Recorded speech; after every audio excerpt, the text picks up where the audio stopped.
पाप अपने गुनाह की तौबा करो तो उसमें अल्लाह के साथ झूठ और फरेब नहीं होना चाहिए, धोखाधड़ी नहीं होनी चाहिए। मसलन रात में बिस्तर पर सोने जा रहे हैं और उससे पहले कह रहे हैं अल्लाह हमने जो गुनाह किए माफ कर दे, अल्लाह हमने शराब पिया है हमको माफ कर दे, अल्लाह हम जुआ खेले हैं हमको माफ कर दे। आपने तौबा की और सो गए और सुबह उठने के बाद आपने फिर शराब पीना शुरू कर दी, फिर झूठ बोलना शुरू कर दिया, फिर आपने चोरी करना शुरू कर दी, फिर आपने सूद और ब्याज का कारोबार और बिजनेस शुरू कर दिया, तो गोया आप तौबा नहीं कर रहे हैं बल्कि अपनी तौबा के साथ झूठ बोल रहे हैं अल्लाह से, धोखाधड़ी कर रहे हैं अल्लाह से और मजाक कर रहे हैं। या अय्युहल्लज़ीना आमनू तूबू इलल्लाहि तौबतन नसूहा, ईमानो वालों आए मुसलमानों तुम अल्लाह से सच्ची और खालिस तौबा करो। जब तुम सच्ची और खालिस तौबा करोगे असा रब्बुकुम अन युकफ्फिर अन्कुम सय्यआतिकुम, तो इस तौबा का फायदा ये होगा कि शायद अल्लाह रब्बुल आलमीन तुम्हारे गुनाहों को भी खत्म कर दे, तुम्हारे गुनाहों को मिटा दे। असा रब्बुकुम मन युकफ्फिर अन्कुम सय्यआतिकुम, शायद अल्लाह रब्बुल आलमीन तुम्हारे गुनाहों को मिटा दे, तुम्हारे गुनाहों को खत्म कर दे, तुम्हारे गुनाहों को डिस्ट्रॉय कर दे। व युदखिलकुम जन्नातिन तजरी मिन तहतिहल अनहार, और तुम्हें ऐसी जन्नतों के अंदर, ऐसे बागात के अंदर दाखिल फरमाए जिसके नीचे नहरें बह रही होंगी, जिसके नीचे नहरें जारी होंगी। सच्ची तौबा का फायदा। तौबा और तौबतन नसूहा में अंतर क्या है सुनिए। अल्लाह तू मुझे माफ कर दे, अल्लाह मेरे गुनाह बख्श दे, अल्लाह तू हमारे गुनाह को माफ फरमा दे, ये हो गई तौबा। कल होकर फिर हम वही काम करने लगे और फिर दुआ कर रहे हैं अल्लाह बहुत गुनाहगार है माफ कर दे, ये हुई तौबा। और तौबतन नसूहा किसको कहते हैं सुनिए। शराब का जाम गिलास हमारे हाथ में है, हम पीने के लिए होठों तक ले गए, अभी उसका 2 घूंट 2 मर्तबा मुंह में लिया और पिया ऐसे अचानक, नहीं नहीं बहुत गलत चीज है, नहीं पीना चाहिए, हराम है। कोई बात नहीं, थोड़ा मौसम साजगार है, आप लोग हंसेंगे तो डिस्टर्ब होगा ना। फौरन एहसास किया और छोड़ दिया। अभी आपने पूरा नहीं पिया, अभी आपने होठों तक ले गए, 2 बार पिया और एकदम नहीं नहीं नहीं बहुत गलत चीज है, हराम चीज है, आपने हटा दिया। नहीं, आपको नदामत हुई, ये क्या हुआ? ओह, एक हराम चीज को मैंने हाथ लगा लिया, एक हराम चीज को मैं अपने मुंह तक ले गया, एक हराम चीज को मैंने पी लिया। उसी वक्त आपने रोक लिया और फिर नदामत, शर्मिंदगी आपको हुई, पहली चीज। और दूसरी, फौरन छोड़ दिया, नहीं अब नहीं पीऊंगा, आधा गिलास बाकी है, अब नहीं पीऊंगा। पहली चीज आपने शर्मिंदगी का एहसास किया, नदामत हुई आपको कि नहीं पीना चाहिए, पहली चीज। दूसरी चीज फौरन छोड़ दिया, अब नहीं पिएंगे, आधा पी लिया अब नहीं पिएंगे। और तीसरी चीज, आय अल्लाह मैं वादा करता हूं तुझसे कि आज के बाद में शराब को कभी हाथ ही नहीं लगाऊंगा, आइंदा उसको कभी दोबारा न पीने का अज़्म, इरादा और हौसला और वादा, प्रॉमिस, ये भी अल्लाह के सामने किया जाए। ये 3 चीजें जब तक हमारे अंदर पैदा नहीं होंगी, तौबा तौबतन नसूहा नहीं। 3 चीजें। पहली चीज नदामत, शर्मिंदगी, बहुत गलत हुआ। दूसरी चीज फौरन उसी वक्त छोड़ दिया, तर्क के गुनाह फौरन उसी वक्त। और तीसरी चीज, मैं अब आइंदा उसको कभी नहीं पीऊंगा। ये तीन चीजें जब तक हमारी तौबा में शामिल नहीं होंगी, तौबतन नसूहा नहीं है। अल्लाह ने तौबा करने का हुक्म नहीं दिया, अल्लाह ने तौबतन नसूहा कहा। सच्ची तौबा होनी चाहिए, खालिस तौबा होनी चाहिए। या अय्युहल्लज़ीना आमनू तूबू इलल्लाहि तौबतन नसूहा, ऐ मेरे बंदो, ऐ ईमानो वालो, ऐ मुसलमानों, अल्लाह से तौबा करो और खालिस सच्ची तौबा करो। तौबा किसकी की जाती है? गुनाह की। इसका मतलब यह है कि इंसान इस दुनिया में आया है तो उससे गुनाह भी होगा।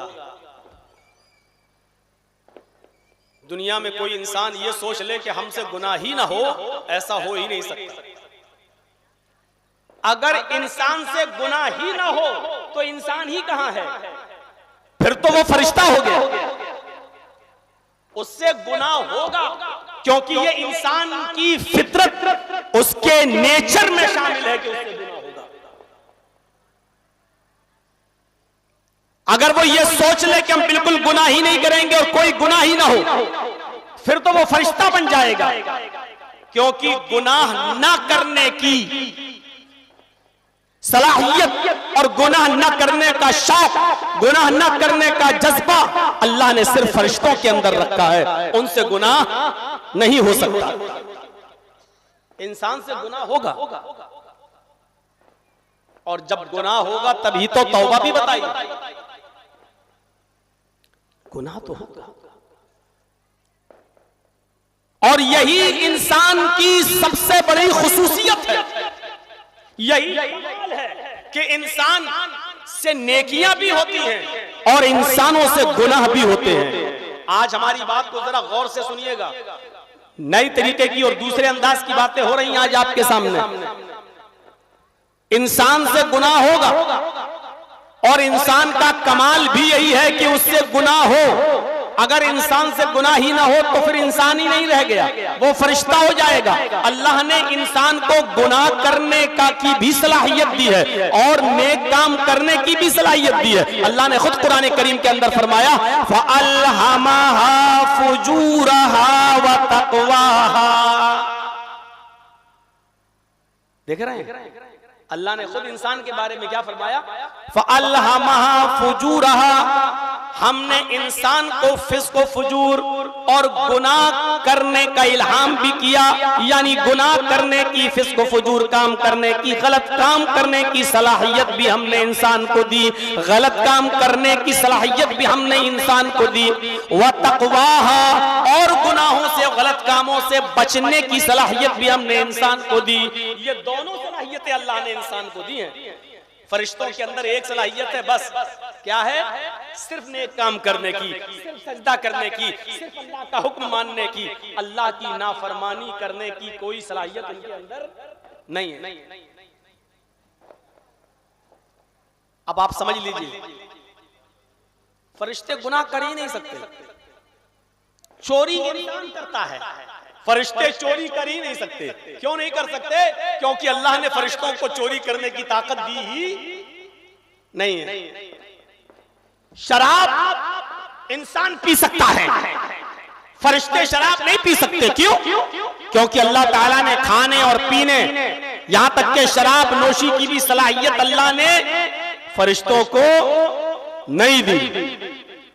रास्ते में आने वाली किसी भी हसीन और जमील और खूबसूरत लड़की को सिर्फ इंसान ही देख सकता है, गलत नजर से, शहवत की नजर से।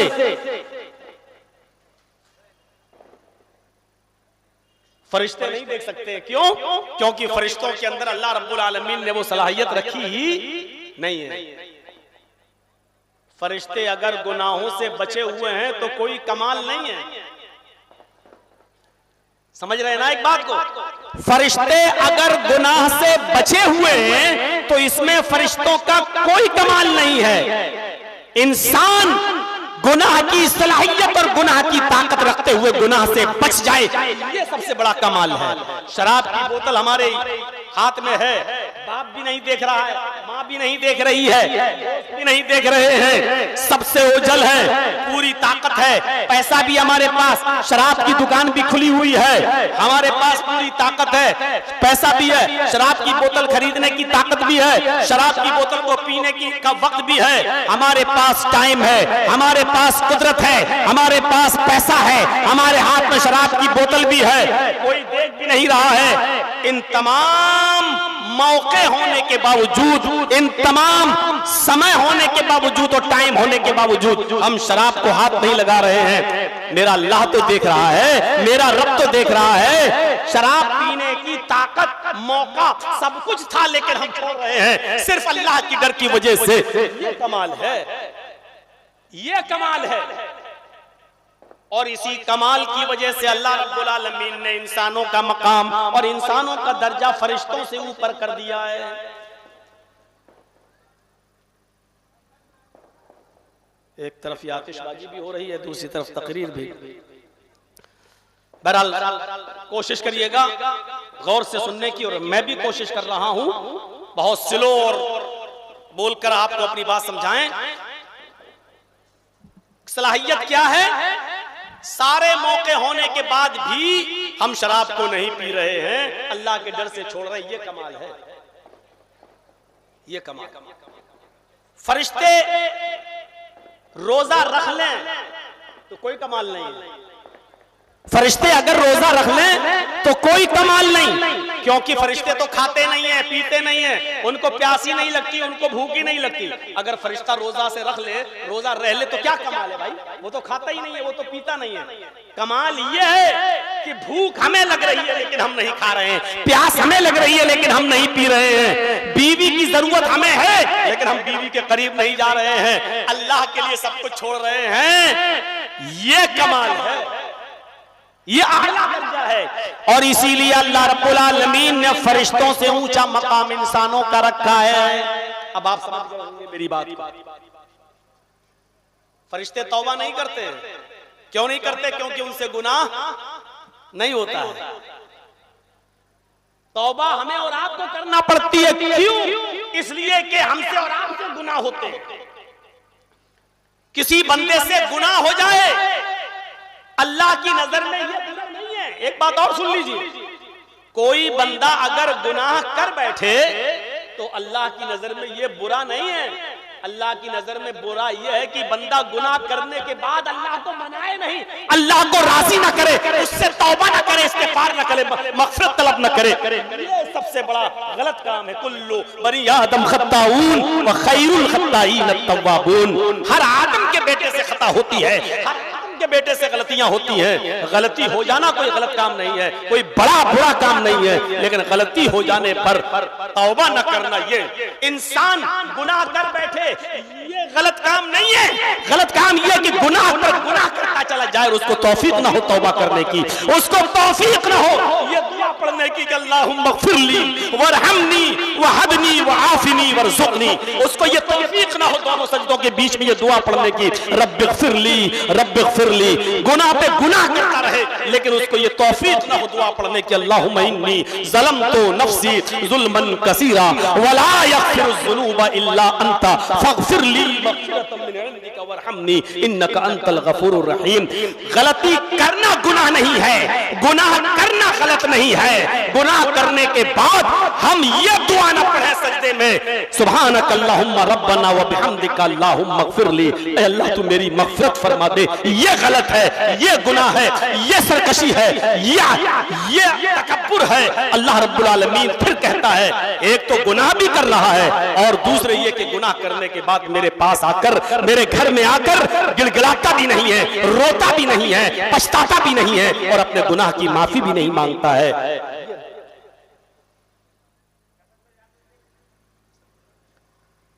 समझ गए होंगे मेरी बात को। इसीलिए अच्छा माहौल बनाओ, अच्छा माहौल बनाओ। जितना माहौल आप अच्छा बनाएंगे मेरे प्यारे साथियों, जितना आपका माहौल का असर पड़ता है। नेकी नेकी को जन्म देती है, बुराई बुराई को जन्म देती है। एक बात याद रखिएगा और दिलचस्प किस्सा सुनाता हूं अभी आपको। नेकी नेकी को जन्म देती है, बुराई बुराई को जन्म देती है। आप सुबह फजर की नमाज में उठ जाइए और जमात के साथ नमाज पढ़ लीजिए। अब आपका पूरा दिन बहुत अच्छा गुजरेगा। जैसे ही जोहर की नमाज का वक्त होगा, आप कहेंगे देखिए जोहर का वक्त हो रहा है, चलिए चलिए नमाज पढ़ते हैं। फजर की नमाज हमने जमात के साथ पढ़ी, अब जोहर भी जमात के साथ पढ़ेंगे। आपकी फजर अच्छी तो जोहर भी अच्छी जाएगी, असर भी अच्छी जाएगी, मगरिब भी अच्छी जाएगी। जब इशा में आप मस्जिद में जाएंगे, अजान होगी तो आप सोचेंगे यार मेरी 4 वक्त की नमाजें नहीं छूटी, फजर नहीं छूटी, जोहर नहीं, असर नहीं, मगरिब नहीं, अब इशा की क्यों छोड़ूं? आप इशा की भी पढ़ेंगे। एक नेकी की सुबह उठकर फजर में, इस नेकी ने और नेकियों को पैदा किया। इस नेकी ने और नेकियों को पैदा किया और आपकी सारी नमाजें अच्छी, सब सही। लेकिन आपकी फजर की नमाज में कमी हो गई, नहीं उठे, सोते रहे। सुबह जब उठे तो 9 बज गए और 9 बजे उठने के बाद आप कारोबार में लग गए, नाश्ता पानी किया। जब आपने फजर नहीं पढ़ी, जोहर का वक्त है, अब आप कहोगे क्या करें, चलो यार अब कल से ही पढ़ेंगे, अब जोहर क्या पढ़ें। जब सुबह नहीं पढ़े तो फजर जोहर क्या पढ़ें, जोहर भी छूटी, चलो अब असर क्या पढ़ें, अब असर भी छूटी, अरे 3 छूटी तो अब चौथी का, अब तो जुमे से पढ़ेंगे नहा धोकर, अब तो हम कल से पढ़ेंगे नहा धोकर, परसों से पढ़ेंगे नहा धोकर। आपसे एक बुरा काम हुआ, सुबह फजर की नमाज आप नहीं पढ़ सके, 5 नमाजें आपकी छूट गईं। नेकी नेकी को जन्म देती है, बुराई बुराई को। नेकियों का माहौल बना, बुरे माहौल में रहोगे तो जानते हो क्या होगा, माहौल का असर पड़ता है। एक आदमी नालियां साफ करता था, गंदगी साफ करता था, लैट्रीन उठाया करता था और उसको ले जाकर फेंकने के लिए, उसका यही काम था, यही धंधा था। लैट्रीन घर घर से जाना, साफ करना, उठाना, लादना और उसको बाहर ले जाकर फेंकना। उसी माहौल में उसका बचपने से लेके बुढ़ापा, उसी माहौल में वो पला और बड़ा, बदबू सूंघ सूंघ कर उसकी परवरिश हुई। एक दिन वो इत्र की गलियों से गुजर रहा था, खुशबू की गली से, खुशबू के मोहल्ले से, जहां इत्र की फैक्ट्री थी वहां से गुजर रहा था। उसने देखा नाली से भी खुशबू आ रही है, उसने देखा पूरी फैक्ट्री खुशबू से महक रही है। किसी ने उसको एक इत्र की शीशी दे दी, ये इत्र की शीशी ले लो, सूंघो जरा। इत्र की फैक्ट्री के पास से गुजर रहा था, उसने इत्र को सूंघा, बेहोश हो गया। जिसने पूरी जिंदगी बदबू सूंघी हो उसको इत्र दे दिया जाए, ऊद दे दो, जन्नतुल फिरदौस दे दो, शमामा दे दो, मजमुआ दे दिया, उसने सूंघा, बेहोश हो गया। लोग डर गए, ये क्या हुआ? उसको क्या क्या नहीं किया। कोई आया उसको जन्नतुल फिरदौस सुंघाया, नहीं उठ रहा है, ऊद सुंघा रहा है, नहीं उठ रहा है, शमामा नहीं उठ रहा है, मजमुआ सुंघाया, नहीं उठ रहा है। लोगों ने गुलाब जल उसके ऊपर डाला, सारे जतन कर डाले, नहीं उठा। किसी ने उसके घर में खबर दी, उसका भाई आया, लोगों ने बताया तेरा भाई बेहोश पड़ा हुआ है, देख। उसने जब देखा दाएं बाएं, उसने इत्र की फैक्ट्री देखी, उसने कहा बस बस बस बस मैं समझ गया, मेरे भाई को इत्र सुंघा रहे, वो कहां से उठ जाएगा। फिर वो अपने मोहल्ले में गया और थोड़ी सी गंदगी लेकर आया, लैट्रीन लेके आया, गलाजत लेके आया और फिर उसने उसकी नाक के पास उस गलाजत को रखा, उस बदबू को सुंघाया। उसका भाई फौरन उठ गया और उठ के सीधे उसके घर चला गया। क्यों? क्योंकि उसको उस चीज की जरूरत थी जिस माहौल में वो रहा है। जो माहौल उसको दिया गया उस माहौल में वो रहा तो खुशबू कहां से पसंद आएगी। औरंगाबाद में रहने वाले लोगों और इस बस्ती के लोगों, जब तुम शराब का माहौल दोगे, जुए का माहौल दोगे, लाडलियों का माहौल दोगे, बेपर्दगी और बेहयाई का माहौल दोगे और तुम ये सोचो कि इस माहौल में हमारे बच्चे अपने तैमिया बनकर निकले, अपने कय्यम बनकर निकले, कहां से हो सकता है। तुम्हारी बेटियां इंस्टाग्राम पर, टिकटॉक पर वीडियो बनाएं, दुपट्टे उनके सरों से नीचे आ जाएं और कॉलेज में, कॉन्वेंट में वो पढ़े लड़कों के साथ बैठकर, और फिर तुम ये सोचो कि हमारी इस बेटी से शादी के बाद मरियम और फातिमा जैसी बेटी पैदा हो। नहीं, माहौल आप कौन सा दे रहे हो। और कल मैंने बताया था तकरीर में, अलीपुर मऊनाथ भंजन की एक लड़की जो आलिमा थी, जो मदरसे से पढ़ के निकली थी, आलिमा थी, फाजिला थी, मौलवियत की डिग्री लेकर निकली, आलिमा फाजिला। गौर करो, जिसने कुरान पढ़ा, तफसीर पढ़ी, हदीस पढ़ी, बुखारी सब कुछ, और जब फारिग हुई वहां से तो शादी से पहले ही उसके घर वालों ने उसकी नौकरी लगा दी किसी कॉन्वेंट स्कूल में। 10, 12, 15 हजार रुपया महीना उसको कॉन्वेंट स्कूल में मिलने लगा। वो वहां जाके पढ़ाने लगी और वहां पढ़ाते पढ़ाते गैर मुस्लिम लड़के के साथ उसका इश्क और मुआशिका बढ़ गया। एक हिंदू लड़के के साथ उसका इश्क और मुआशिका बढ़ गया। मोहब्बत की पतंग परवान चढ़ने लगी और वो एक आलिम और फाजिला लड़की अपने माँ बाप को धोखा देकर एक मंदिर में जाकर उस गैर मुस्लिम लड़के के साथ हिंदू रस्म रवाज और रीति और रवाज के मुताबिक अपने बालों में सिंदूर लगाकर उसने शादी कर ली, निकाह कर लिया और अपना नाम भी बदल दिया और अपना नाम भी बदल दिया। आज के इस माहौल में एक आलिमा, एक फाजिला लड़की के साथ ये हाल है। जब उसको कॉन्वेंट का माहौल दे दिया, जब उसको मदरसे के माहौल से निकालकर कॉन्वेंट का माहौल दे दिया, लड़के और लड़कियों का एक साथ मिलने और जुलने वाला माहौल दे दिया, तो फिर वो लड़की अपनी बाप की भी नहीं हुई, अपने खानदान की भी नाक कटाती है, अपने माँ बाप को भी रुस्वा करती है और गैर मुस्लिम लड़के के साथ वो निकाह कर लेती है। मेरे भाइयों, सोचो कि हम कौन सा माहौल दे रहे हैं अपने बच्चों को, हम किस समाज में रह रहे हैं, किस सोसाइटी में रह रहे हैं। हमारे बच्चे रात के 12 बजे और 2 बजे घर पे आ रहे हैं। माँ बाप कौन सा माहौल दे रहे हैं अपने बच्चों को? आप माहौल ये दोगे और उम्मीद रखोगे कि हमारे बच्चे बहुत अच्छे बन के निकले, अपने माँ बाप के फरमा बरदार निकले, तो मैं जूते मारने वाले निकलेंगे। बड़ा तो होने दो इनको। माहौल तुम ये दोगे और उम्मीद करोगे कि हमारे बच्चे हैं, सुबह जैसी मैं उठूं तो दूध हमारे सामने पेश करें, सुबह मैं उठूं तो चाय मेरे बच्चे के हाथ में और मेरे सामने पेश करे, मेरी फौरन बात मान ले, नहीं हो सकता है, क्योंकि माहौल आप कौन सा दे। बुराई को जन्म देती है। याद रखिए, सुना है ना, एक लड़की का बाप अपनी बेटी के रिश्ते को लेके बहुत परेशान था और कोई लड़का ढूंढ रहा था कि अच्छा लड़का मिले और हम अपनी बेटी की शादी कर दें। उसको पता चला कि फला फला गांव में एक लड़का है, अच्छा है, कमाता है, खाता है, पैसे वाला है, हमारी बेटी के लिए ठीक है। वो गया, उसने डायरेक्ट लड़के से या लड़के के माँ बाप से बात नहीं की, उसने उसके पड़ोसी से बात की और पड़ोसी से बात करते हुए कहा कि आप मुझे बताओ, मैं अपनी बेटी का रिश्ता इस लड़के से करना चाहता हूं जो तुम्हारे पड़ोस में रहता है, ये लड़का कैसा है? आप सुनिएगा, आप ही से उम्मीद है, जो आपने पर्दा डालकर इधर औरतों को, लेडीज को, ख्वातीन को बिठा दिया है, इनसे उम्मीद नहीं है कि ये कुछ सुनेंगी। इनको अपने कपड़े और अपनी चप्पल दिखाने से फुर्सत मिलेगी तब वो सुनेंगी। इनको अपनी लिपस्टिक और क्रीम और पाउडर दिखाने से जब फुर्सत मिलेगी तब ये सुनेंगी। या यूं कह लो कि इनको मौलाना जर्जीस की हिंदी या उर्दू समझ में आएगी तो सुनेंगी, नहीं आएगी तो नहीं सुनेंगी। इनसे उम्मीद नहीं है। आप सुनिए गौर से, उस लड़की के बाप ने पड़ोसी से पूछा कि इस लड़के से मैं अपनी बेटी का रिश्ता करना चाहता हूं, बताओ ये रिश्ता कैसा है? तुम पड़ोस में रहते हो, तुम्हें मालूम होगा ये लड़का कैसा है। पड़ोसी ने जवाब दिया, लड़का तो बहुत अच्छा है, पैसे वाला है, खाता पीता सब कुछ है, लेकिन एक बुराई है उसके अंदर। का क्या बुराई है? का प्याज बहुत खाता है। लड़की के बाप ने कहा, प्याज खाने से हमको क्या मतलब यार, प्याज खाता मैं समझा नहीं। अरे भाई, हदीस में ये आया है कि कच्ची प्याज और कच्चा लहसुन खाकर मस्जिद में मत आइए। प्याज और लहसुन हराम थोड़ी है, मना थोड़ी है। बस अगर किसी ने खाया है तो मस्जिद में ना आए जब तक मुंह की बदबू ना चली जाए। तो प्याज बहुत खाता है, इससे मैं समझा नहीं तुम्हारा मतलब। खाता तो खाने दो, और तो सब कुछ ठीक है। तो पड़ोसी बोला, नहीं, प्याज भी 24 घंटे नहीं खाता है, हर वक्त प्याज नहीं खाता है।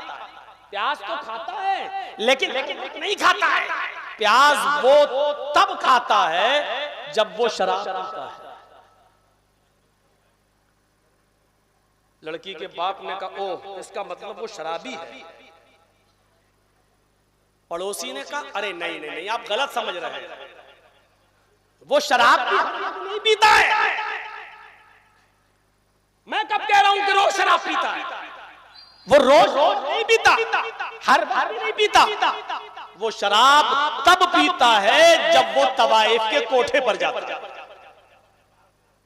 लड़की के बाप ने कहा है इसका मतलब वो तवाइफ के कोठे पर भी जाता है। देख रहे हैं, एक बुराई दूसरे बुराई को जन्म दे रही है। इसका मतलब वो तवाइफ के कोठे पर भी जाता है। पड़ोसी कहता है अरे नहीं भाई, हर वक्त वो थोड़ी तवाइफ के कोठे पर जाता है, हर वक्त नहीं जाता वो तवाइफ के कोठे पर। तवाइफ के कोठे पर तब जाता है जब जुए में बहुत सी रकम जीत जाता है।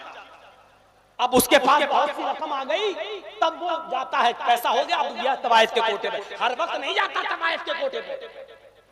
लड़की का बाप कहता है प्याज वो तब खाता है जब शराब पीता है, शराब तब पीता है जब वो तवाइफ के कोठे पे जाता है, और तवाइफ के कोठे पर तब जाता है जब वो जुए में बहुत सी रकम जीत कर आता है।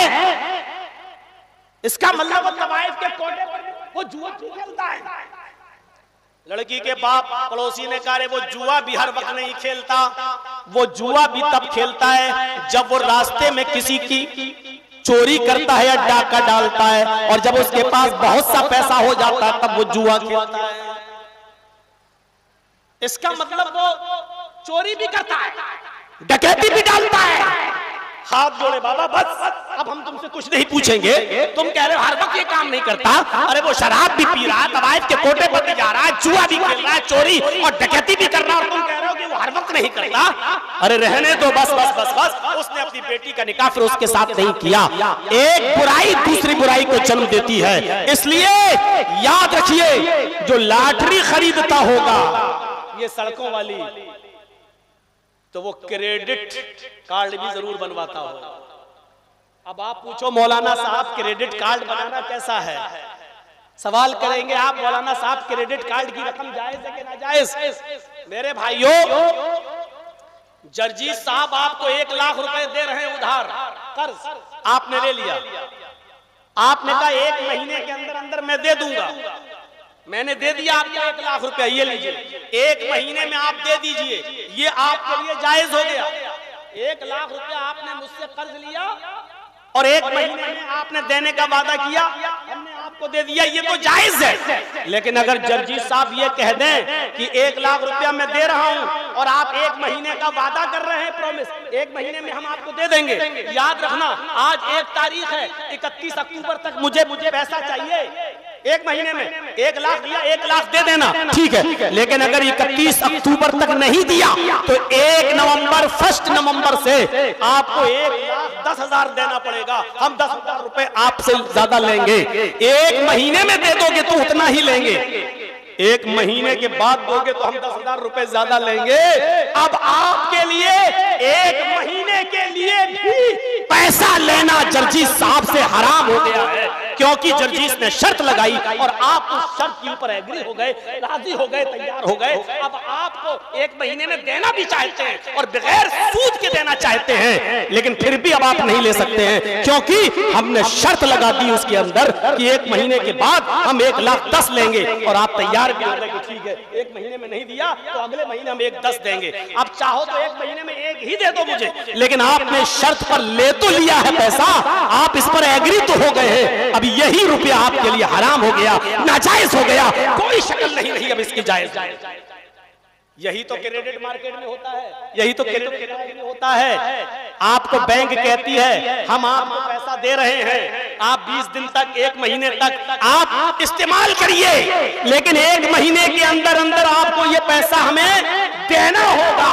अगर 1 महीने के बाद आप पैसा देंगे तो आपको सूद समेत पैसा, ब्याज समेत पैसा देना होगा। इसलिए क्रेडिट कार्ड बनवाना और क्रेडिट कार्ड से शॉपिंग करना और क्रेडिट कार्ड को इस्तेमाल करना सूद और ब्याज की एक शक्ल है, और ये भी हराम है, और ये भी बिल्कुल वही शक्ल है कि या कुलो जिसने 1 दिरहम भी खा लिया, दिरहम और रिबा या कुलू हुआ यालम, जिस मर्द ने, जिस नौजवान ने या जिस इंसान ने दिरहम और रिबा का सूद का 1 दिरहम 1 रुपया भी खाया, वह हुआ यालम, और वो जानता है कि ये सूद का है, वो जानता है कि ये नाजायज है, वो जानता है कि ये ब्याज की कमाई है, 10,000 नहीं, 20,000 नहीं, 1 दिरहम भी जिसने खा लिया 1 रुपया भी, अल्लाह के नबी कहते हैं कि अशद्दो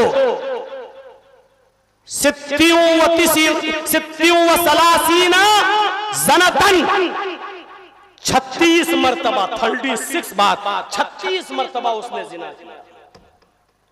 सूद का 1 दिरहम खाना 36 मरतबा जिना करने के बराबर है। हम क्या माहौल दे रहे हैं अपने सोसाइटी में। आइए जरा गौर कीजिएगा मेरी बात पर। तो मैं थोड़ा सा दूर चला गया। मैं कहना यह चाह रहा था कि अल्लाह ने इंसान को गुनाहों की भी सलाहियत दी है और नेकियों की भी। गुनाह करने के मौके हैं, लेकिन गुनाह से बाज आ गया, गुनाह छोड़ दिया, ये कमाल है। अब देखिए अल्लाह के रसूल ने क्या फरमाया, सुनिए हदीस, बुखारी की हदीस। सबातुन युज़िल्लुहुमुल्लाहु फी ज़िल्लिही यौमा ला ज़िल्ला इल्ला ज़िल्लुहु, इमामुन आदिल व शाबुन नशा फी इबादतिल्लाह व रजुलुन क़ल्बुहु मुअल्लक़ुन फिल मसाजिद व रजुलानि तहब्बा फिल्लाह इज्तमा अलैहि व तफर्रक़ा अलैहि व रजुलुन तलबत इम्राअतु ज़ात मनसबिन व जमालिन फ़क़ाल इन्नी अख़ाफ़ुल्लाह। ये जो अभी लास्ट में मैंने जो पढ़ा है वही मैं बताऊंगा आपको, पूरी हदीस नहीं बता पाऊंगा। 7 आदमी अर्श के साए में होंगे कयामत के दिन, जब सूरज 1 मील के फासले पर होगा, लोग पसीने में डूबे होंगे, तो 7 किस्म के लोगों को अल्लाह के अर्श का साया मिलेगा। अर्श का साया 7 लोगों को मिलेगा। उन 7 लोगों में एक आदमी कौन होगा? रजुलुन तलबत इम्राअतु ज़ात मनसबिन व जमालिन फ़क़ाल इन्नी अख़ाफ़ुल्लाह। वो नौजवान भी अर्श के साए में होगा, वो नौजवान भी अर्श के साए में होगा जिसको किसी खूबसूरत औरत ने, जिसको किसी हसीन और जमील लड़की ने बुरे काम के लिए बुलाया, बुरे काम के लिए बुलाया। आओ देखिए, थोड़ा सा समझाने की कोशिश करूंगा। एक खूबसूरत लड़की उसको बुरे काम के लिए बुला रही है, लड़का भी नौजवान है। रजुलुन तलबत इम्राअतु ज़ात मनसब, लड़का नौजवान, लड़की खूबसूरत, और लड़की उसको बुला रही आ जाओ, फोन पे कहती है कि आ जाओ, यानी लड़की के पास भी मौका है और बगैर लड़की की मर्जी के जिना नहीं हो सकता है। ये जितने भी आप केस देख रहे हैं ना, 99% केस जो आज चल रहे हैं सब फर्जी और झूठे होते हैं, क्योंकि लड़की की मर्जी के बगैर रेप हो ही नहीं सकता जब तक कि लड़की रजामंद ना हो, लड़की राजी ना हो। और इसीलिए हदीस में क्या, लड़की ने बुलाया, आओ। अब लड़का भी बहका जाना चाह रहा है। आजकल तो तमाम मौके हैं, अब तो होटलों में भी आसानी से जगह मिल जाती है। बाकायदा अब तो ओयो के नाम से होटलें भी चलने लगी हैं। उसका मतलब ही यह है कि यहां डरने की कोई जरूरत नहीं। लड़की बस 18 साल से बड़ी होनी चाहिए और लड़का भी बालिग होना चाहिए, और आप आ जाइए और आईडी दीजिए, आधार कार्ड वगैरह लगाइए और कीजिए जो कुछ करना हो। तो सारे मौके मौजूद, लड़की तन्हा, लड़का तन्हा, लड़की ने मौका दिया, लड़के के पास भी तन्हाई है, लड़के के पास भी सारे मौके हैं, दोनों जिना करने पर आमादा है। लड़की कह रही है आओ, और उसी वक्त लड़का ये कह दे इन्नी अख़ाफ़ुल्लाह, नहीं मैं अल्लाह से डरता हूं, इन्नी अख़ाफ़ुल्लाह, मैं अल्लाह से डरता हूं।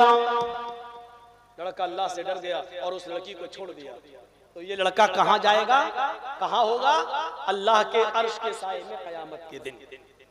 देख रहे हैं, गुनाह करने की ताकत है इसके अंदर, मौका भी है, समय भी है, लड़की इजाजत भी दे रही है, इसके पास सब कुछ है, ताकत सब कुछ, लेकिन अल्लाह से डर गया और अपने आप को बचा लिया।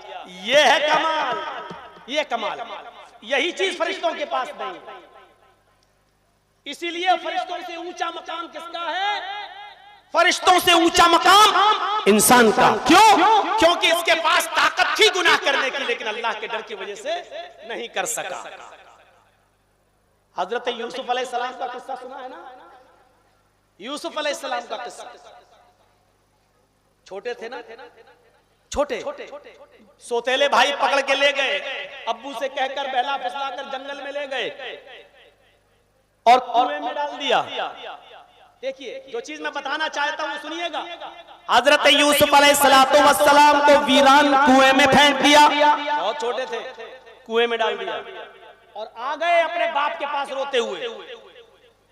या बाना इन्ना ज़हबना नस्तबिकु व तरकना यूसुफ इंद मताइना फअकलहु ज़िब। अब्बू जान हम यूसुफ को जंगल में ले गए, हम खेल कूद में लग गए, दौड़ने भागने में लग गए। वो तरकना यूसुफ इंद मताइना, और यूसुफ को हमने अपने सामान के पास छोड़ दिया। फअकलहु ज़िब, एक भेड़िया आया और वो यूसुफ को खा गया, यूसुफ को मार डाला। बेवकूफ बना रहे हैं याकूब अलैहिस्सलाम। वमा अंत बिमुमिनिन लना वलो कुन्ना सादिकीन। अय अब्बू आप हमारी बात तो मानेंगे नहीं, आप तो हमें झूठा समझेंगे अगरचे हम सच ही क्यों ना बोल रहे हो। बहरहाल यूसुफ अलैहिस्सलाम कुएं में पड़े रहे। थोड़ी देर के बाद एक काफिला आया, काफिला चंद लोग, उनको प्यास लगी तो कुएं से पानी निकालना चाहते हैं।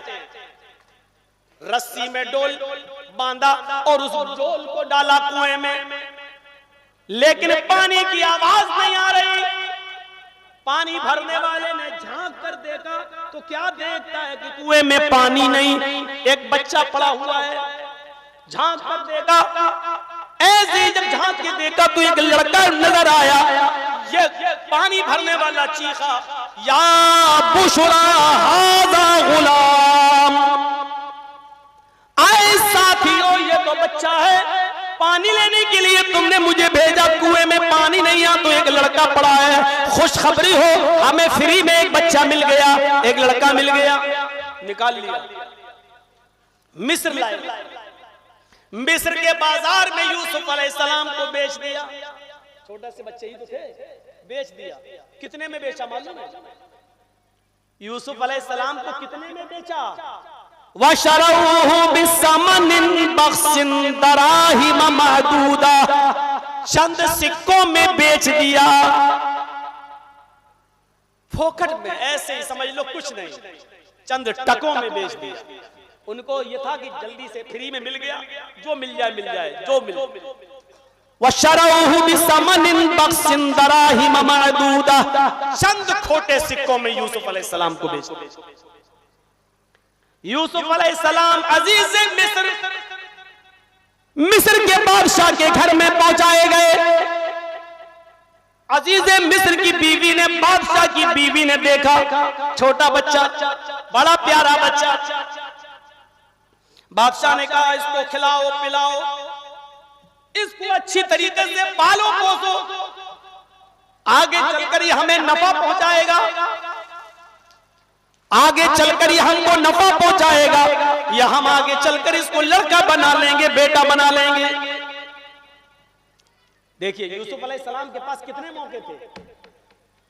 नौजवानों आज तो मैं समझा रहा हूं, सुनिएगा, कितने मौके थे यूसुफ अलैहिस्सलाम के पास। यूसुफ अलैहिस्सलाम बड़े होने लगे, फिर बालिग हो गए, धीरे धीरे बढ़ते गए, खाते गए, पीते गए, बड़े होते गए और बालिग हो गए। और जब बालिग हुए तो जानते हो इतनी खूबसूरती यूसुफ अलैहिस्सलाम के पास कि मिस्र के बादशाह की बीवी की नजर खराब हो गई। बनाओ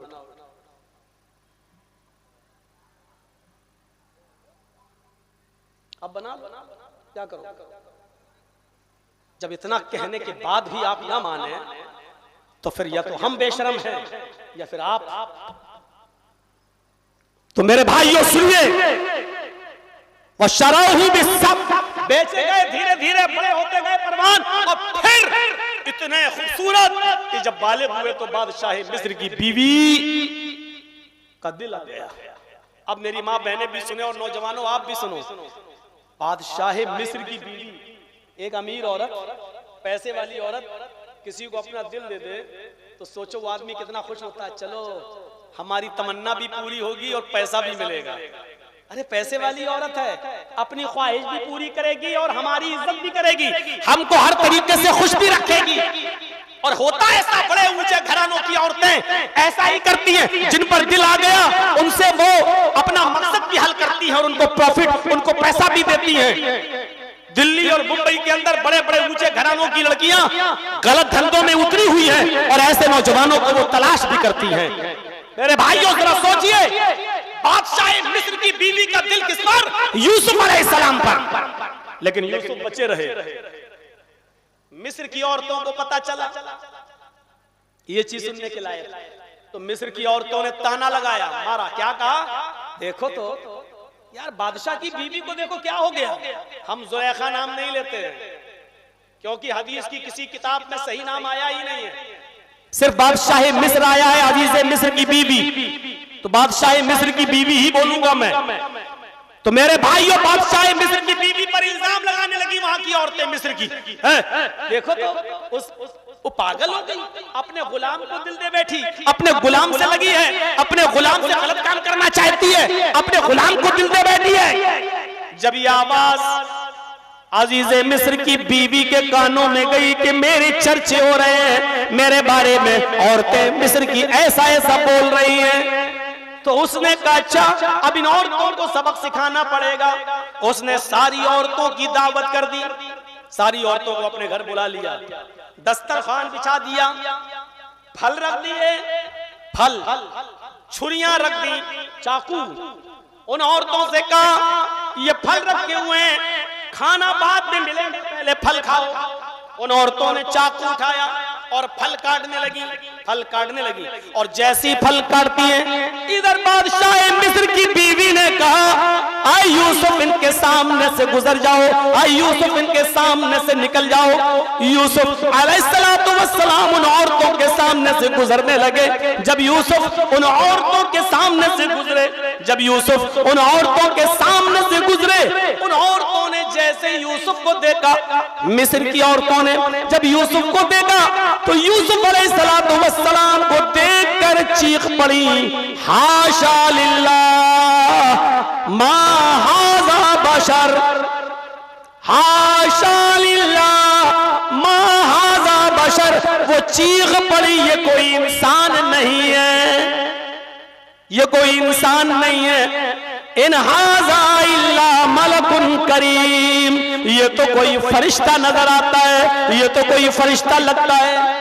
अभी मिस्र की औरतें यूसुफ के बारे में कह रही थी कि देखो तो बादशाह की बीवी ने यूसुफ को, अपने गुलाम को दिल दे दिया, अपने नौकर को दिल दे दिया। और अब मिस्र की औरतें क्या कह रही हैं? मा हाज़ा बशरा, अरे ये तो इंसान ही नहीं है, इतना खूबसूरत, अरे ये तो इंसान हो ही नहीं सकता। इन हाज़ा इल्ला मलकुन करीम, ये तो फरिश्ता। मतलब क्या हुआ? अभी सिर्फ मिस्र की बादशाह मिस्र की बीवी ने दिल दिया था, जब उन सारी औरतों ने देखा तो सबका दिल यूसुफ पर आ गया। अब देखिए यूसुफ कितने खूबसूरत, सारी औरतों का दिल यूसुफ पर आ गया। अब मिस्र की औरतों ने क्या, अब बादशाह की बीवी ने क्या कहा, आए औरतों देख लिया ना मैं कितनी मजबूर हूं, सोचो जब तुम चीख पड़ी कि ये इंसान नहीं है फरिश्ता है, तो हमारे घर में तो रहा है, हमारे घर में तो पला है, हमने तो इसको बचपन से पाल पोस के बड़ा किया है। सोचो तुमने एक बार देखा तो तुम्हारा ये हाल हो गया, मेरे घर में पल कर पाल पोस कर हमने बड़ा किया तो हमारा क्या हाल हुआ होगा। तुम सबके सामने मैं कहती हूँ, चैलेंज देखो, अरे मिस्र वालियों, तुम सबके सामने कहती हूँ, अभी भी मेरा दिल यूसुफ के ऊपर है। अगर इस लड़के ने मेरी बात न मानी, अगर मेरे इरादे को पूरा न किया, मेरी ख्वाहिश पूरी न की, मेरी तमन्ना पूरी न की, तो ये जेल में सड़ जाएगा। मैं इसको सख्त से सख्त सजा दिलवाऊंगी, मैं इसको जेल में पहुंचा दूंगी। मिस्र की औरतों के सामने बादशाह मिस्र की बीवी ने यह ऐलान भी कर दिया कि मैं इसको जेल में पहुंचा। यूसुफ अलैहिस्सलातु वस्सलाम के पास दो ही रास्ते थे, या तो अपनी मालिकन का, बादशाह मिस्र की बीवी की बात मान लें और चुपचाप उसके इरादे को पूरा कर लें और सब कुछ फायदा उठाएं, पैसा भी मिलेगा, दौलत भी मिलेगी, सब कुछ मिलेगा। क्योंकि बादशाह तो चला जाता है दरबार में, घर में ये अकेले में पूरा मौका, और फिर बचपन से पाला, कौन शक करेगा? कौन शक करेगा भाई? अकेले इस लड़के के साथ तुम कमरे में क्या कर रही थी? कौन शक करेगा? बचपन से पाला उसको, सारे मौके थे यूसुफ अलैहिस्सलाम के पास। और एक दिन ऐसा हुआ भी, जानते हो क्या हुआ? उसने यूसुफ से कहा चलो काम है, यूसुफ को ले गई। एक दरवाजा खोला, अंदर ले गई, दूसरा दरवाजा खोला, अंदर ले गई, तीसरा दरवाजा खोला, अंदर ले गई, चौथा दरवाजा खोला, उसके भी अंदर ले गई। कितने दरवाजे थे उनकी कोई गिनती तो नहीं, लेकिन एक से ज्यादा दरवाजे थे, इसलिए कि जमा का सेवा कुरान में आया है, वग़ल्लक़तिल अबवाब, उसने सारे दरवाजे बंद कर दिए। कितनी अंदर ले गई होगी अल्लाह बेहतर जाने। जब वो अंदर ले गई, यूसुफ को क्या मालूम कि ये मुझे कहां ले जा रही है, खिलाती है पिलाती है, मैं इसके घर रहा हूं, ले जा रही है तो चलना चाहिए। सारे दरवाजे बंद करके बेड पर बिस्तर पर लेटते हुए यूसुफ को अपनी तरफ खींचने लगी और बुलाने लगी और कहने लगी, हाय तलक, आई यूसुफ आओ,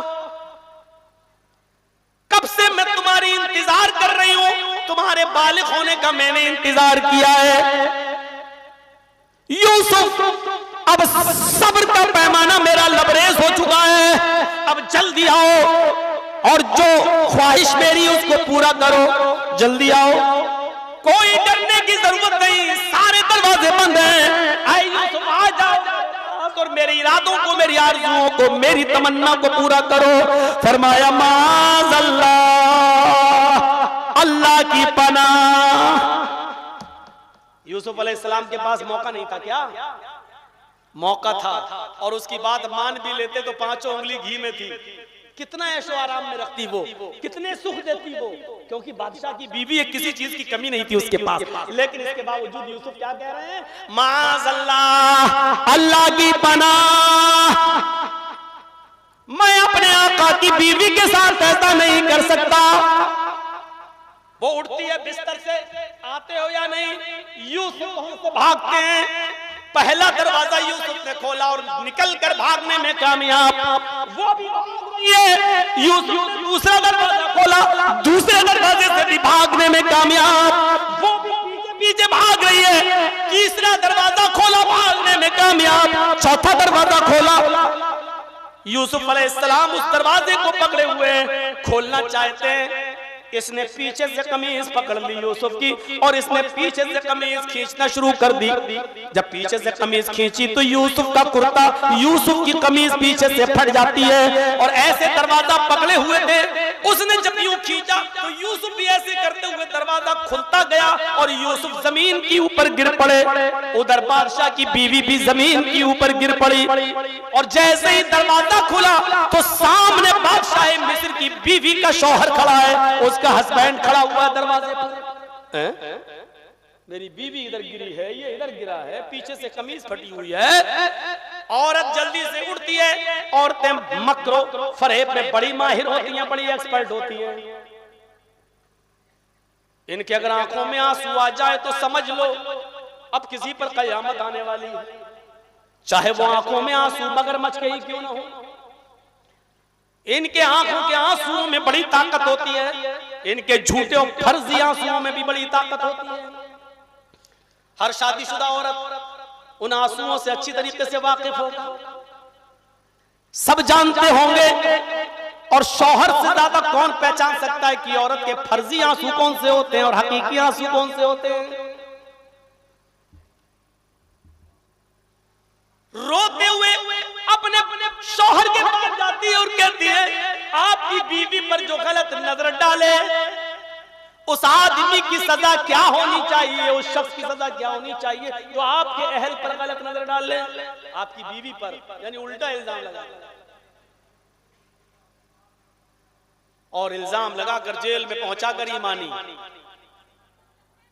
ये पूरा वाकया बताने का मेरा मकसद सिर्फ ये था कि यूसुफ अलैहिस्सलातु वस्सलाम के पास सारे दरवाजे थे, सारे रास्ते थे, टाइम भी था, वक्त भी था, लेकिन इसके बावजूद यूसुफ ने अपने आप को बचाया। यही इंसान का कमाल है, जिसके पास सारे रास्ते हो, सब कुछ पावर और कुदरत और ताकत हो, लेकिन अपने आप को बचा ले। यही कमाल है इंसान का, जो अल्लाह ने फरिश्तों को नहीं दिया। एक चीज और बता दूं, दुनिया में कोई ऐसी चीज नहीं है जो अल्लाह ने पैदा की हो और उसका तोड़ पैदा ना किया हो। मसलन कोई बीमारी अगर अल्लाह ने उतारी है तो उसका इलाज भी उतारा है। आपको बुखार आता है, फीवर आता है, उसका इलाज मौजूद है। आपको खांसी और जुकाम होता है, उसका इलाज मौजूद है। दुनिया में कोई बीमारी ऐसी नहीं है जो बीमारी पैदा हुई हो अल्लाह ने की हो और उसका इलाज का उतारा हो, सिवाय मौत के। अल्लाह के नबी फरमाते हैं दुनिया में जितनी भी बीमारियां अल्लाह ने पैदा की है उनका इलाज भी पैदा किया है, लेकिन मौत के अलावा।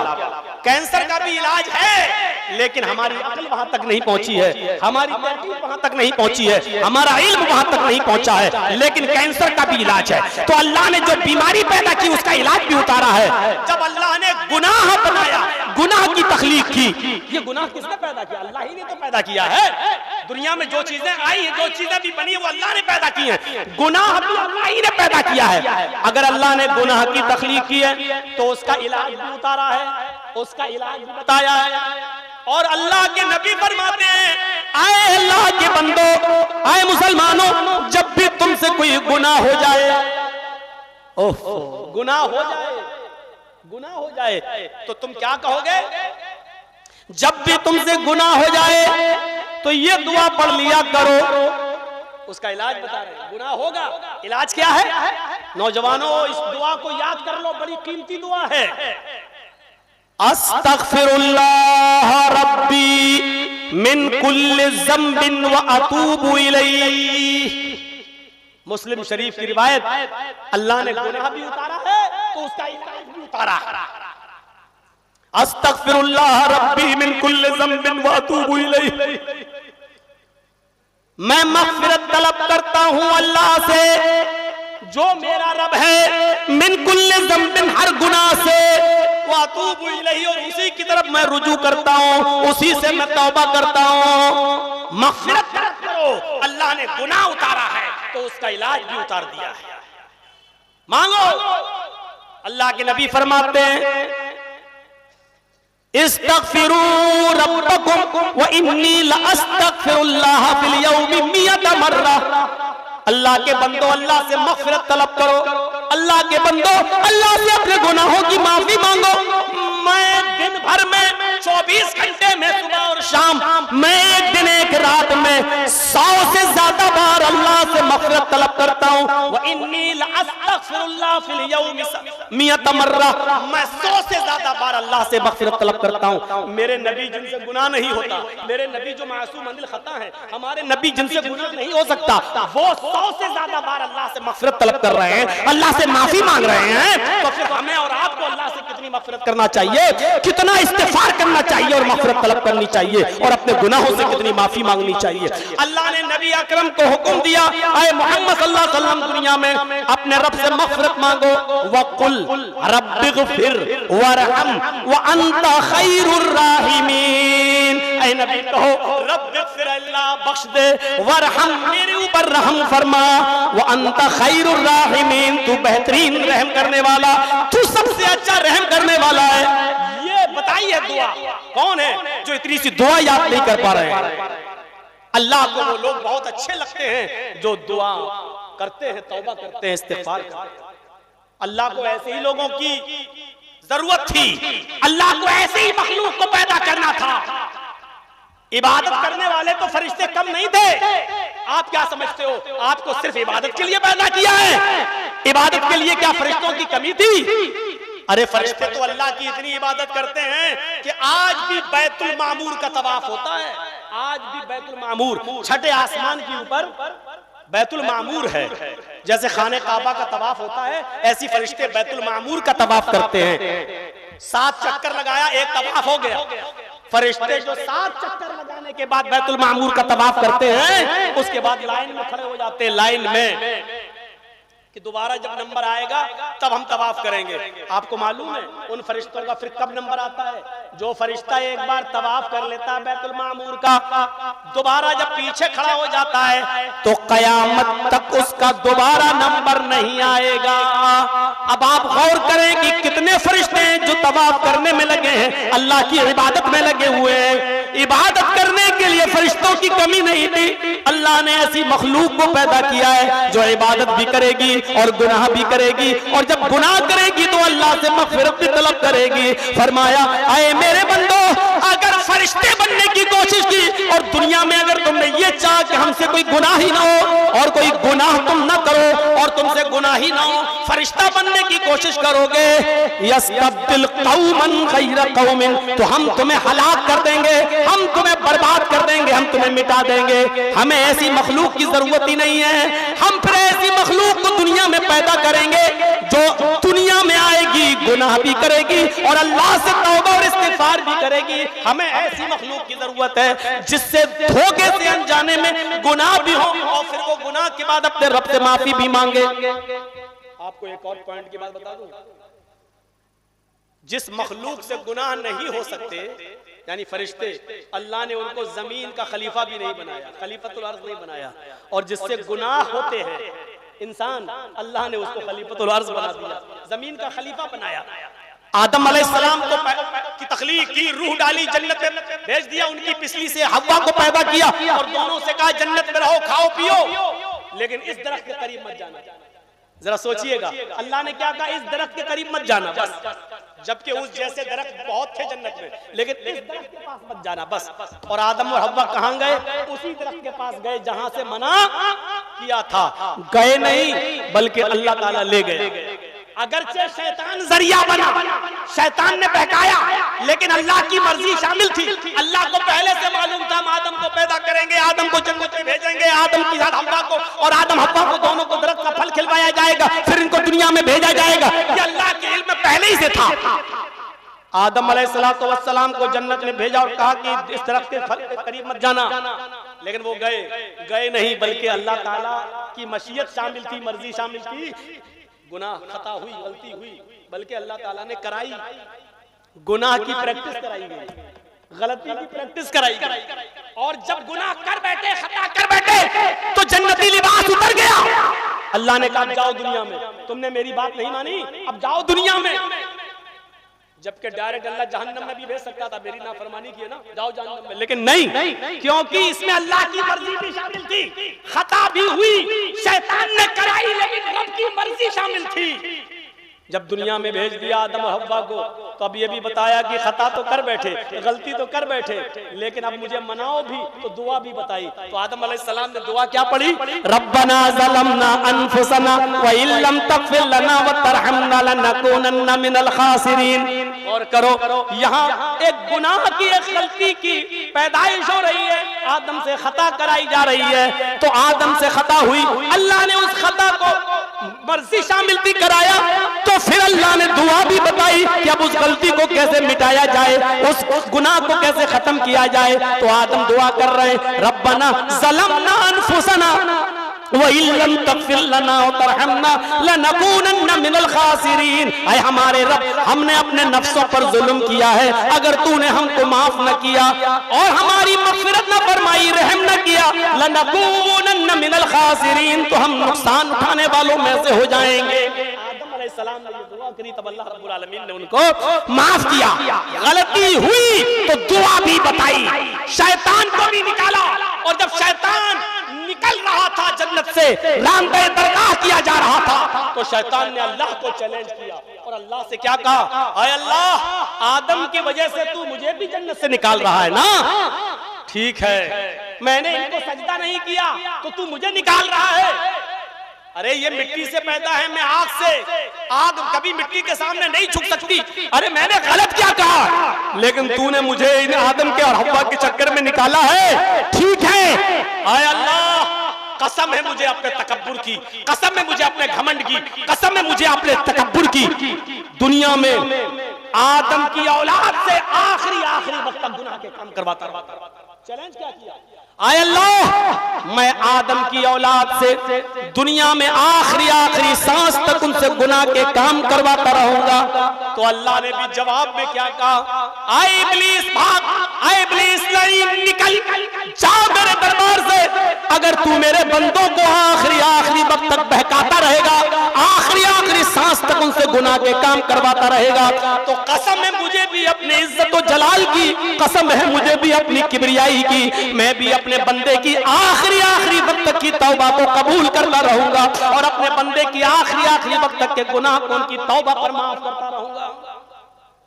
देख रहे हैं दोनों में, शैतान कह रहा मैं आखिरी वक्त तक गुनाह कराता रहूंगा, तो अल्लाह कह रहा मैं आखिरी वक्त तक अपने बंदे की तौबा को कबूल करता रहूंगा। शैतान कह रहा मैं आखिरी वक्त तक तेरे बंदे से गुनाह करके जहन्नम में अपने साथ ले जाऊंगा। अल्लाह कह रहा आखिरी वक्त भी अपने बंदे की तौबा कबूल करके हम उसको जन्नत में दाखिल कर देंगे। ये मामला देखिए आप और फिर अंदाजा लगाइए तौबा और इस्तिग़फ़ार की फजीलत क्या होती है। गुनाह के इस माहौल में इस्तिग़फ़ार करो, जानते हो क्या होगा? हजरत नूह अलैहिस्सलातु वस्सलाम ने क्या कहा था?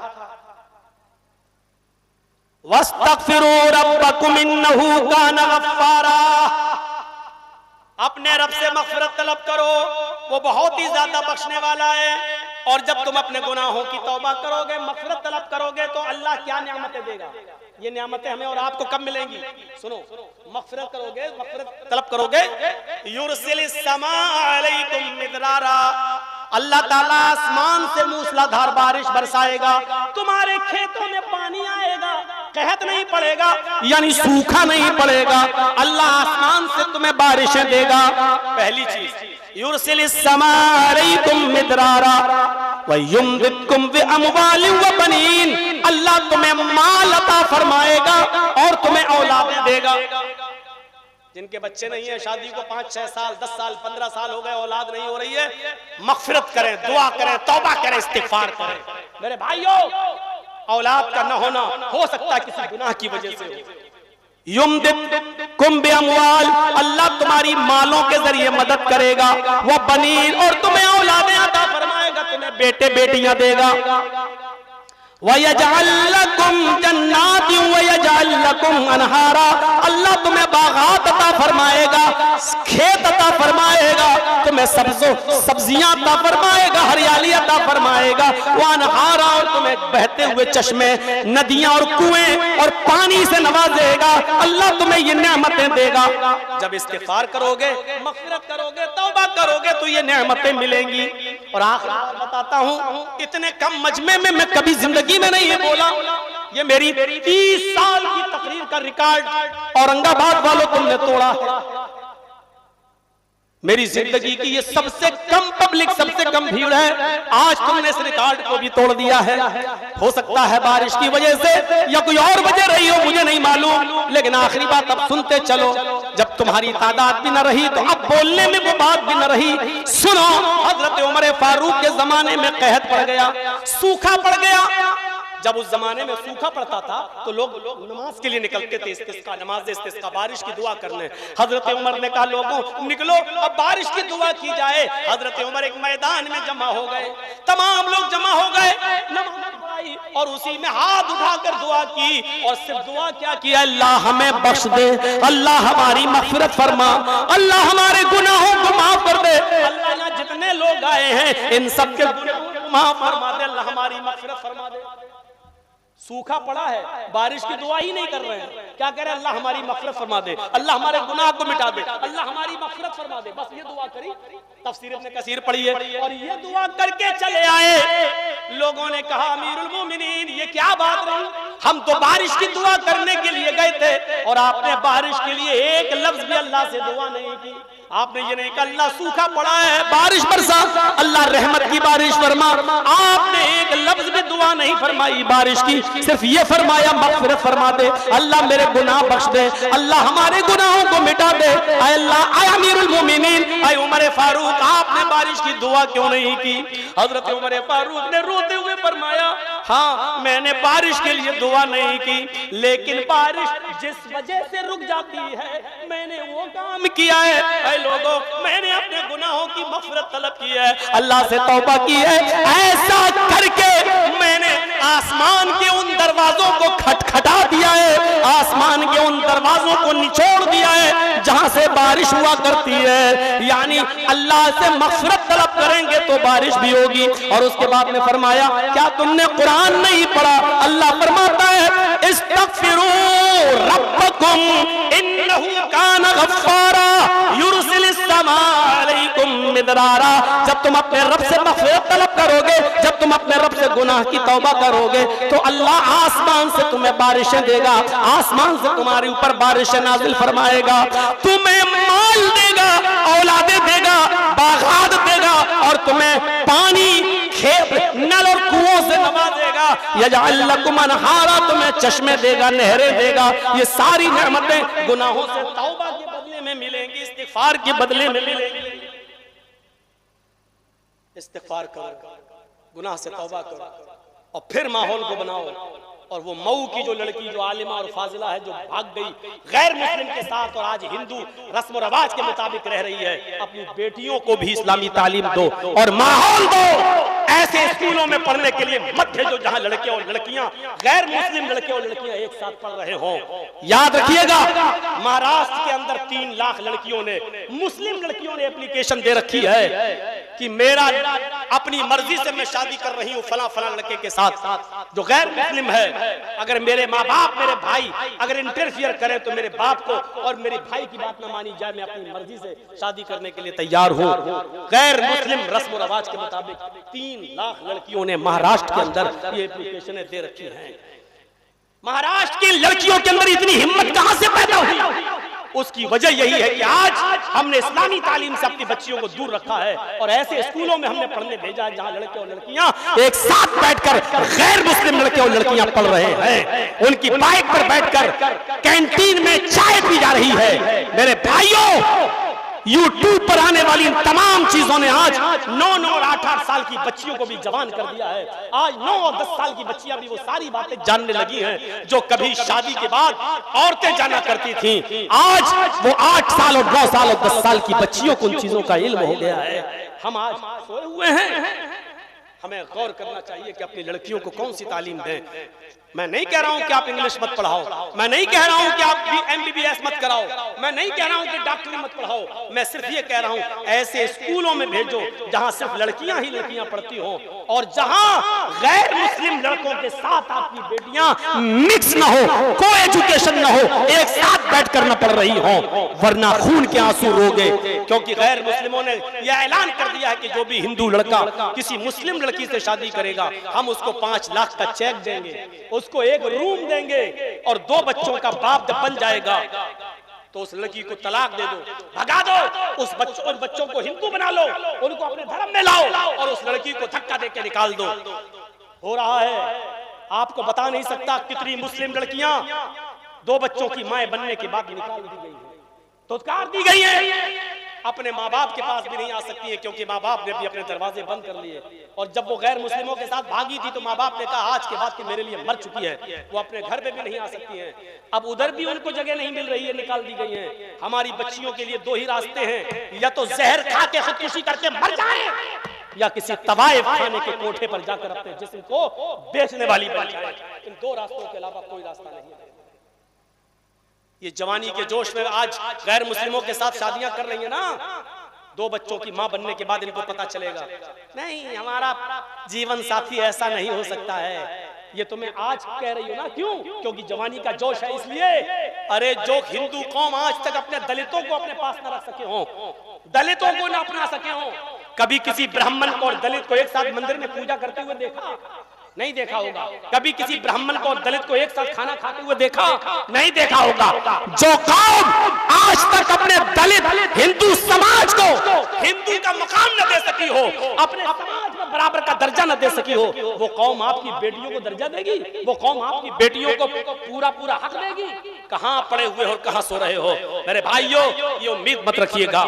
चलिए खींचते हुए तानते हुए मैंने 1.5 घंटे का अपना वक्त पूरा कर दिया और मैंने अपनी वजह भी बता दी कि आज ये जिंदगी में 30 साल तकरीर की जिंदगी का ये रिकॉर्ड है कि आज मैं इतने कम लोगों में खिताब कर रहा हूँ। अल्लाह से दुआ करता हूँ कि बारे अल्लाह हमारी खताओं को माफ फरमा दे, हमारे गुनाहों को बख्श दे, हम जमीअ मुसलमानों पर रहम फरमा, हमें तौबा करने की तौफीक अता फरमा, हमें अपने मुआशरे को संभालने की तौफीक अता फरमा, हमारे मुआशरे की इस्लाह फरमा, हमारी बेटियों की हिफाजत फरमा, हमारी बेटियों को इस्लामी तालीम से नवाज दे इलाहुल आलमीन, हमारी माँ बहनों को पर्दे की तौफीक अता फरमा, हमारे बच्चों को इस्लामी माहौल में पलने और बढ़ने की तौफीक अता फरमा। ऐ अल्लाह जब तक तू हमें जिंदा रख, इस्लाम पे जिंदा रखना, और जब हमारा खात्मा हो तो ईमान पर हमारा खात्मा फरमाना। वमा अलैना इल्लल बलागुल मुबीन व आखिरु दावाना अनिल हम्दुलिल्लाहि रब्बिल आलमीन। अस्सलामु अलैकुम व रहमतुल्लाहि व बरकातुहू।